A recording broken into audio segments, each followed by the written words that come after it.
Hi hello నమస్తే welcome to our channel.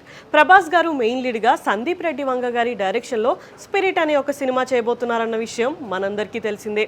ఈ సినిమాలో ప్రభాస్ గారు ఒక పవర్ఫుల్ పోలీస్ ఆఫీసర్ రోల్లో అయితే కనిపించబోతున్నారు. ఈ సినిమా మొత్తం కూడా ఫుల్ యాక్షన్ అండ్ ఎమోషన్స్తో ఉండబోతుంది అని తెలుస్తుంది. రీసెంట్గా ఈ మూవీ ప్రొడ్యూసర్ భూషణ్ కుమార్ గారు ఈ సినిమా ఇంకో 2-3 మంత్స్ అంటే జూలై లేదా ఆగస్ట్ నుంచి రెగ్యులర్ షూటింగ్ కూడా స్టార్ట్ అవుతుంది అని ఒక అప్డేట్ అయితే ఇచ్చేశారు. దీంతో ఫ్యాన్స్ అందరూ కూడా చాలా ఎగ్జైటెడ్గా అయితే ఉన్నారు. ఇప్పుడు ఈ సినిమా గురించి ఇంకొక లేటెస్ట్ న్యూస్ అయితే వినిపిస్తుంది. ఈ సినిమాలో బాలీవుడ్ స్టార్ హీరోయిన్ దీపికా పదుకొనే గారు హీరోయిన్గా అయితే యాక్ట్ చేయబోతున్నారంట. ఆల్రెడీ వీళ్ళిద్దరి కాంబినేషన్లో కల్కి అనే ఒక సినిమా వచ్చింది.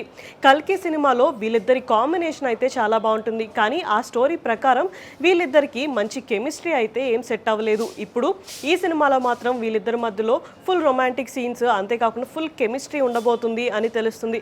నార్మల్గా అసలు సందీప్ గారి సినిమాల్లో హీరో హీరోయిన్స్ మధ్య ఎలాంటి కెమిస్ట్రీ ఉంటుంది, రొమాన్స్ ఉంటుంది అనేది మనందరికీ తెలిసిందే. ఇప్పుడు ఈ సినిమాలో కూడా అదే కెమిస్ట్రీని ఎక్స్పెక్ట్ చేస్తున్నారు ఆడియన్స్ అందరూ కూడా. అయితే ఈ సినిమాకి దీపికా పదుకొనే గారు ఆల్రెడీ ఓకే అయితే చెప్పేశారంట. కానీ దీని గురించి ఇప్పటి వరకు ఎలాంటి అఫీషియల్ అప్డేట్ అయితే రాలేదు. ఖచ్చితంగా ఈ విషయం కనుక నిజమైతే వీళ్ళిద్దరి కెమిస్ట్రీ మాత్రం నెక్స్ట్ లెవెల్లో ఉంటుంది అనే చెప్పుకోవచ్చు. మరి త్వరలోనే ఈ విషయం గురించి సందీప్ గారు ఏమైనా అఫీషియల్ అనౌన్స్మెంట్ ఇస్తారేమో చూడాలి. ఇలాంటి వీడియోస్ కోసం మా ఛానల్ని సబ్స్క్రైబ్ చేసుకోండి. Thank you for watching.